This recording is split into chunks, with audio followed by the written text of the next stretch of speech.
আপনার পা ভালো হয়ে গেছে? একদম ঠিক হয়ে গেছে। 12 দিন সময় লাগলো। আপনি হিসেব করেছেন? না মানে দীপ, আমি দুটো কুপন পেয়েছি, মিউজিক্যাল ইভেন্ট উইথ ডিনার। আপনি যাবেন আমার সাথে? যেতেই হবে? না, যেতেই হবে না, একজন পার্টনার দরকার ছিল আর কি। ঠিক আছে দেখি। থাক, যেতে হবে না, আমিও যাব না। আমরা যাব একসাথে।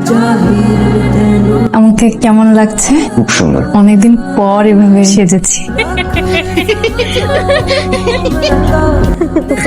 কেউ কি আমাকে নিয়ে হাসাহাসি করছে? কই না তো। দিদি আপনি কেন আপনি কাঁদছেন কেন? আপনি কেন আমাকে মিথ্যা বলেছেন? কেন বলেছেন আমাকে দেখতে সুন্দর লাগছে? মিথ্যে বলিনি। আমি সুন্দর একটা মন দিয়ে আপনাকে দেখেছি, তাই আমার কাছে সুন্দর লেগেছে। আর যাদের মন অসুন্দর তারা হয়তো আপনাকে নিয়ে। জানেন, আজকে অনেকদিন পর আমি অনেক হ্যাপি ছিলাম, কিন্তু আজকের দিনটা যে এরকম আনহ্যাপি হয়ে যাবে আমি বুঝতে পারি। আমি আপনাকে আনহ্যাপি হতে দেবো না। কি হলো, বললেন না যে টেক কেয়ার নাকি ডিউটি? ডিউটি। ডিউটি? হ্যাঁ ডিউটি। আমি কি ভেবেছিলাম জানেন, আপনি হৃদয় থেকে আমার খেয়াল রাখছেন, তো আমি ভুল ছিলাম। Ready ready. কাঙ্ক্ষিত নম্বরটিতে এই মুহূর্তে সংযোগ দেওয়া সম্ভব হচ্ছে না। আপনার কাঙ্ক্ষিত নম্বরটিতে এই মুহূর্তে সংযোগ দেওয়া সম্ভব হচ্ছে না। কয়দিন হইলো দিদি মামুনির কোনো খোঁজ নাই, নার্সারি তো আসতেছে না, চিন্তার বিষয়। আমি আপনাকে বিলিভ করতে পারছি না, সরি, আমি সাইন করতে পারবো না। আমি তোর আপন চাচা, আমার নিজের মেয়ের চেয়ে আমি তোকে বেশি ভালোবাসি, তুই আমাকে বিলিভ করিস না। ছোট চাচা, কিছু মনে করবেন না, আপনি অনেক স্বার্থপর, আপনি স্বার্থের জন্য অনেক মিথ্যা কথা বলেছেন। আমার না আপনাকে সহ্য হচ্ছে না, আপনি প্লিজ দয়া করে চলে যান। কি বললি তুই? সাইন কর, সাইন কর। না, আমি সাইন করবো না। আমি বলছি তুই সাইন আচ্ছা, কর। আমি সাইন কেন করবো? Sign আপনি কর। এরকম কেন জোর করছেন আমাকে?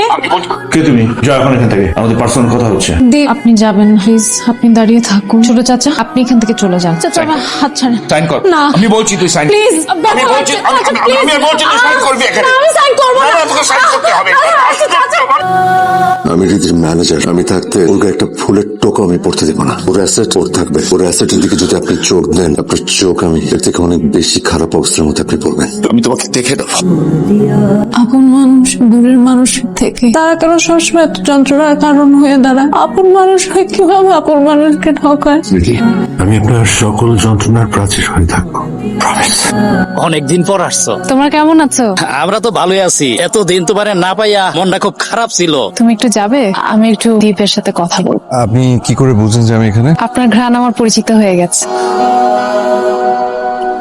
আমার না একটা প্রিয় জায়গা আছে, অনেকদিন যাই না, আপনাকে নিয়ে যেতে চাই। আপনি যাবেন আমার সাথে? আমাকে আমাকে কেন নিয়ে যেতে চান? কিছু অনুভূতি হৃদয়ে গুজে রেখেছি, সেই অনুভূতির গল্প শোনাতে চাই। জায়গাটা কেমন? আপনার মতো স্নিগ্ধ আর সুন্দর।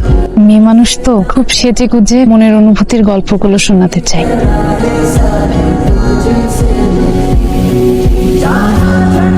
আমি আপনার গল্পটা আসলে এভাবে শুনতে চাই না। মানে? আমি চাই আপনি আমাকে দেখবেন, তারপর আমার চোখের দিকে তাকিয়ে আপনার গল্পটা বলবেন। একজন অন্ধ মানুষকে আপনি বলছেন আপনাকে দেখে গল্প শোনাবো? আপনার চোখে কোনোদিন ভালো হবে না। ডাক্তার কি বলেছে? চাচা বলেছে আমি আর কখনো চোখে দেখবো না, ডাক্তার তাকে সে কথাই বলেছে। আপনি সেই চাচা? তাহলে আমার ডাউট আছে। আমি যদি আপনাকে খুব ভালো একজন চোখের ডাক্তারের কাছে নিয়ে যাই, আপনি যাবেন? আমার না অনেক ভয় লাগছে। ভয়ের কিছু নেই, আপনি বসেন। কি বললো? দিদি আপনি ভালো হয়ে যাবেন, ডক্টর বলেছে আপনি। গুড নিউজ, চোখ ভালো হবে। আলহামদুলিল্লাহ। কিন্তু অপারেশন করতে হবে। দেখতে পাবো? সত্যি আমি আপনাকে দেখতে পাবো? অপারেশনটা কিন্তু অনেক এক্সপেন্সিভ। কিরকম খরচ হতে পারে? Near about 25 to 28 lakhs। এটা আমাদের রেগুলার অপারেশন। আর যদি কর্নিয়া চেঞ্জ করতে হয় তাহলে আরো বাড়বে। ও বলে কি, গাজীপুরের জমিটা কি তুমি সত্যি বিক্রি করবা? জি ভাবি। আব্বা অনেক কষ্ট করে সম্পত্তি গুলা করছে, তুই বিক্রি করবি মানে? আমি শুধু আমার ভাগেরটা বিক্রি করবো ভাইয়া। তুই বললেই তো হবে না। ভাইয়া আমার টাকা লাগবে। আমি এত কিছু বুঝি না, পৈতৃক সম্পত্তি বিক্রি হবে না। আমি বলেছি আমার ভাগেরটা আমি বিক্রি করবো, বাস।